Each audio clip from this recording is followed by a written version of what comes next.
Okay, so one of the things I want you to do, okay, is turn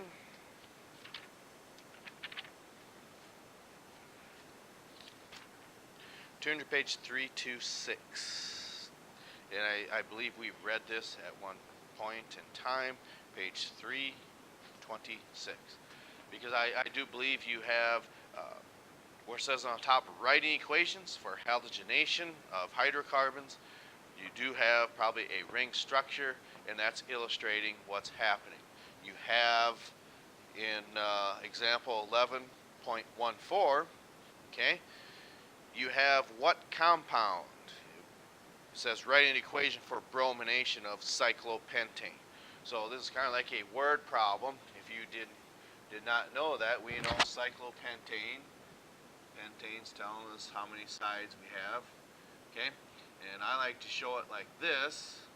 Okay, because each of these dashes again is a hydrogen atom, and we're talking about bromination.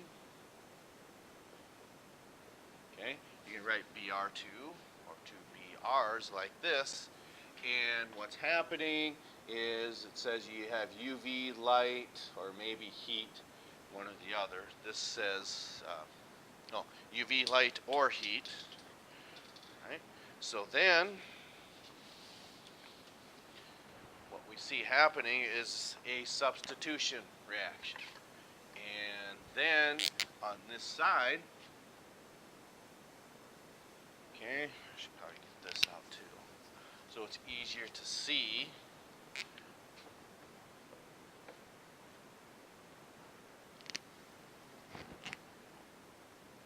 So what would be left over from this reactant here? Remember, bromine, a halogen's diatomic. You've got two of them. What happened here is one was attached. What was where this bromine is now? It was a hydrogen.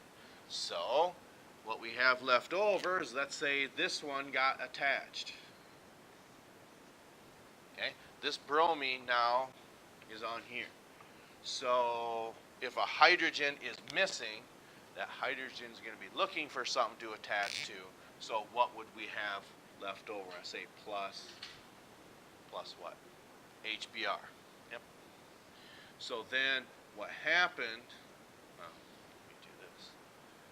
So then what happened is this. That hydrogen is now gone, and there's our other Br down there. And this hydrogen that was up here is now bonded to that bromine. Okay, ring structures are very, very simple. There's just one reactant that's going to attach to there. Okay. Yes, yes, that is correct. Yes, yes. Okay. So then for, I believe one of them you have hexane, right? We're not worried about the ring structure. It just says hexane or something like that, I believe. Oh, you do. Oh, you do have another one. Okay, I thought you had a straight chain on one of your problems.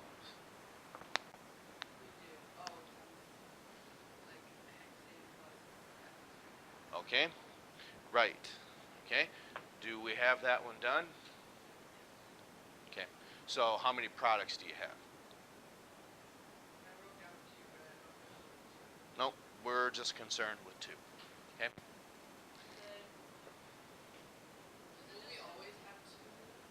On, not on these, but okay. Yes, these have two products. Yep.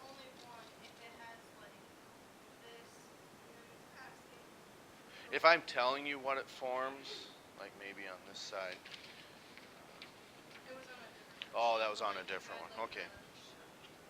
When it said isopropane or propyl chloride or something like that. Then, yeah, then we're just telling you it's forming one product. Okay? Yes. Yes. And then also for like if you have like a dibutyl or a di whatever, Okay. do you go with the D or do you go with the? Okay, there's only one prefix we use for alphabetizing, and that is the I. So we don't use the D, we use the BR for bromine. So would this be like dibromine? Or Dibromo, yep. So when you are assigning that in problem number 6, okay, where do you think you start for your numbering? On the bromine? Yes, because since that's what comes first, alphabetizing, that's where you would start with. Your compound would start with 1, comma 1, comma 1. Yes, because since there's two uh, uh, derivatives on there, you have to account for both of them.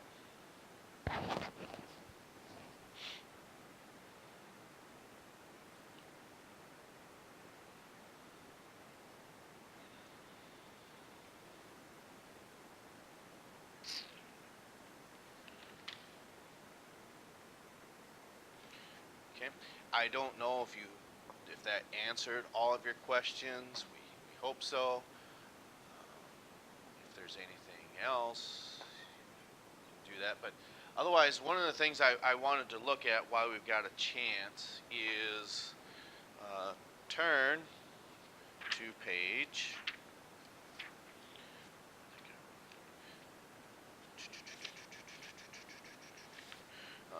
325. 325.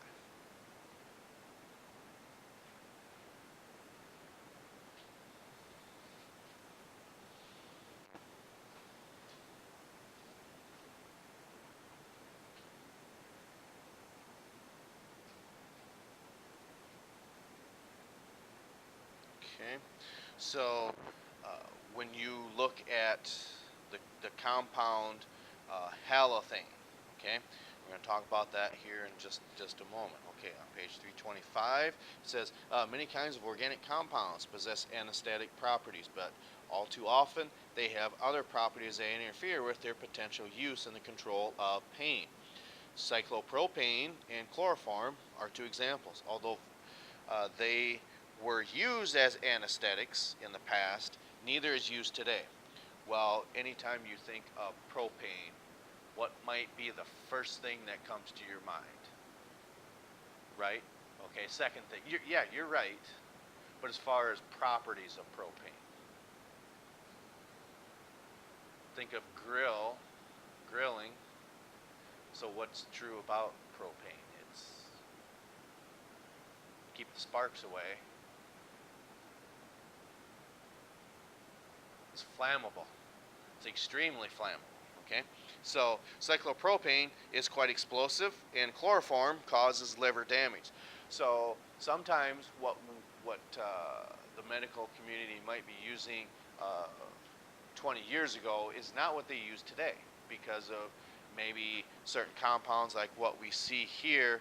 This chloroform causes liver damage. That was mainly used, I want to say, all the way up to maybe the 1970s. It doesn't really give a time frame, but that's just one that I am guessing with. Okay.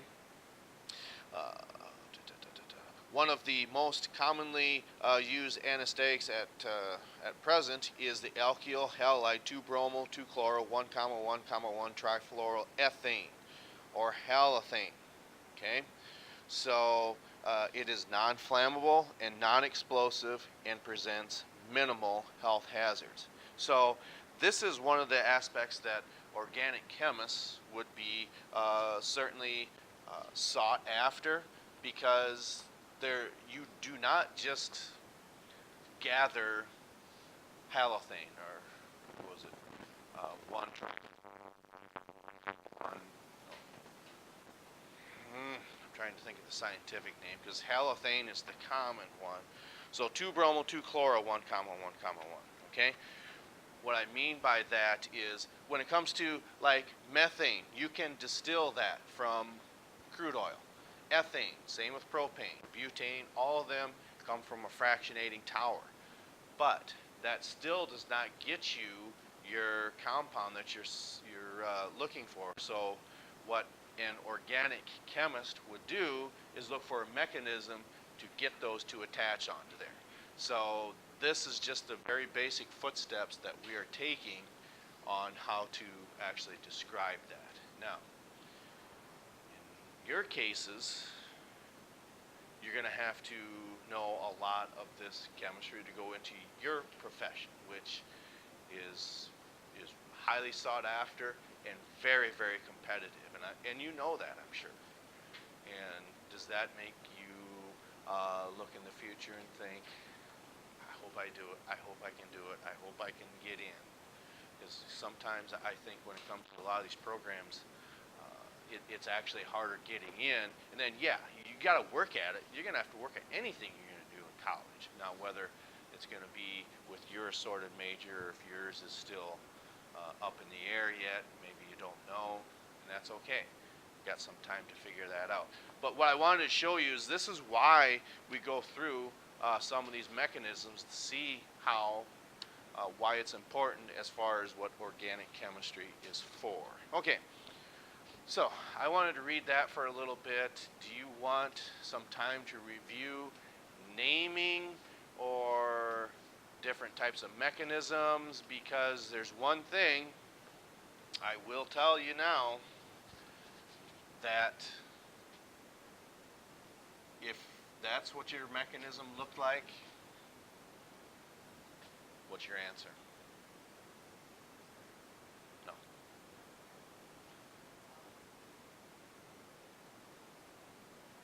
Nope, because there was something here, right?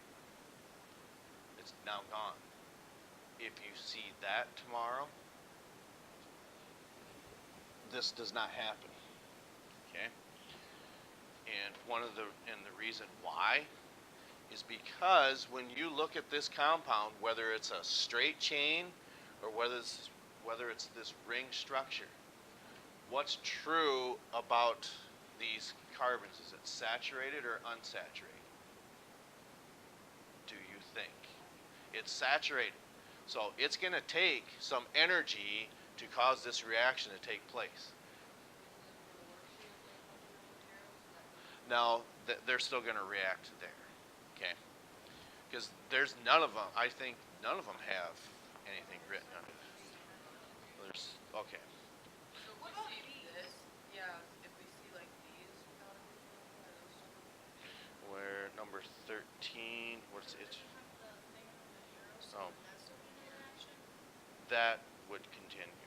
Yes. All of these, they should have a reaction. But tomorrow, yes. Okay? So it doesn't have anything on the arrow like it says right now. That's no reaction. Okay?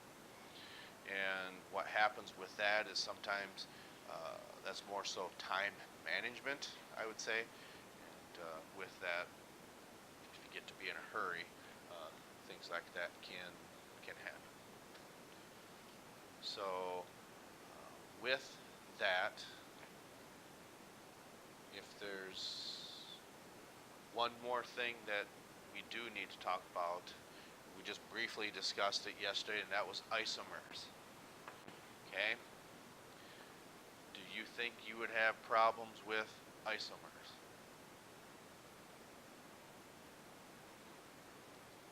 See, it's one of them things to where I might, I don't now, but tomorrow I could, and depends how the volleyball match goes tonight, and okay. Because one of the things that that could happen, okay. How do we know what you're capable of until we actually put you in that situation? What I mean by that is this, possibly.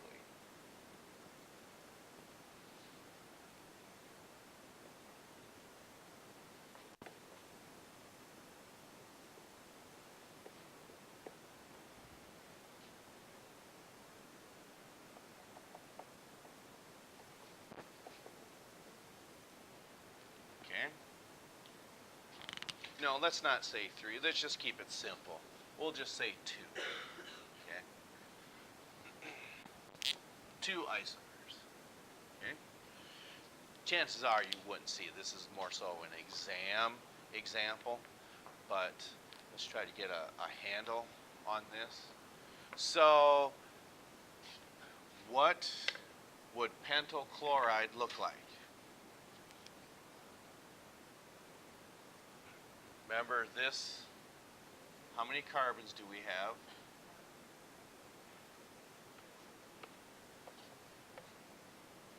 With a what?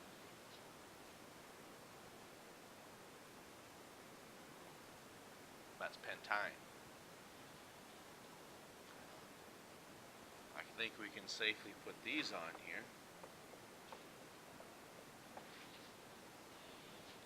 So now we've got pentane, but we haven't established what yet?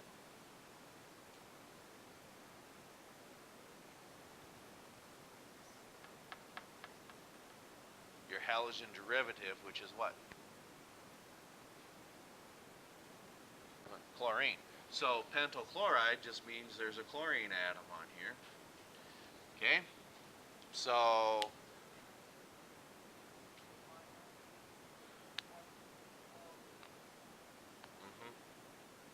or you could name, or you could say, or maybe this would make more sense. That's probably what threw you off. Chloropentane or pentyl chloride, that means the same thing. Okay?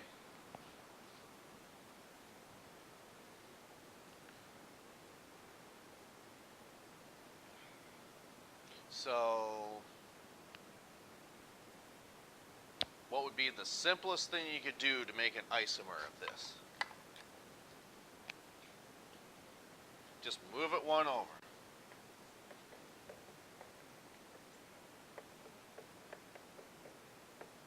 I put them on the wrong end, but I think you get the idea. That's still 2-chloropentane. What else could you do? Move it over again. Okay? So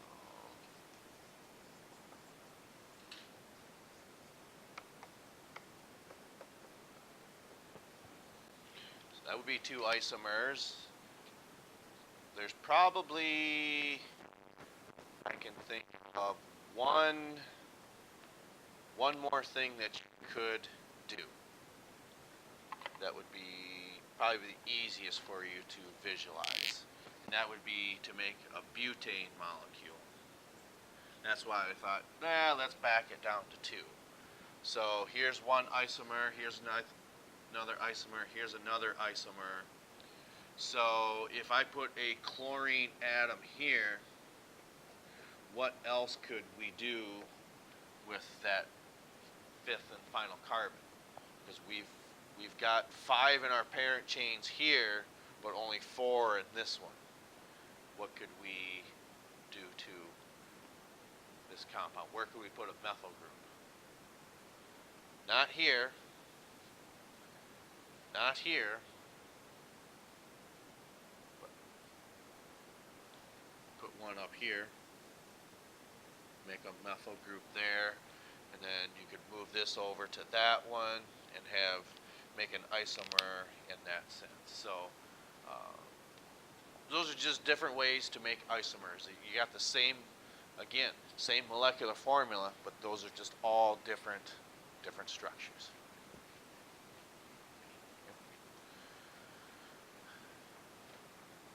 Maybe if I did that tomorrow, you've heard this before, that would be lower than a snake's belly where? In a wheel track. I don't know if you've heard that before or not. Because what do you suppose a wheel track is? It's a common name. Because you get them in your driveway all the time in the spring. When the snow's melting, and you drive your heavy equipment through there, and it creates a what? A rut. Yeah, that's a wheel track or rut. So then, if you picture ground level here, then your rut, here's your snake down in the rut. That's lower than ground level. That's pretty low. Then the belly of the snake is on the ground, so that would be lower than a snake's belly in a wheel track. Pretty low, isn't it? Okay. That's something you can tell them. On pod sometime. That's pretty low. That's lower than a snake's belly in a wheel track. That might get a laugh out of them in case you find yourself in a little bit of hot water. You can just, maybe that'll lessen the tension. But there's probably no need to do that, is there? Okay. Well, I'm not arguing. It's just.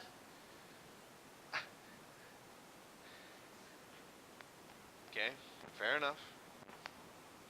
Okay, so tomorrow, naming compounds, functional families of organic compounds, and isomers. Anything else? Otherwise, I know you've got journal writing, you've got a volleyball game, volleyball match tonight, so I want you to have this time to utilize to its fullest. If that's it, I've got nothing else. We're on the bus. Okay. Be ready tomorrow then.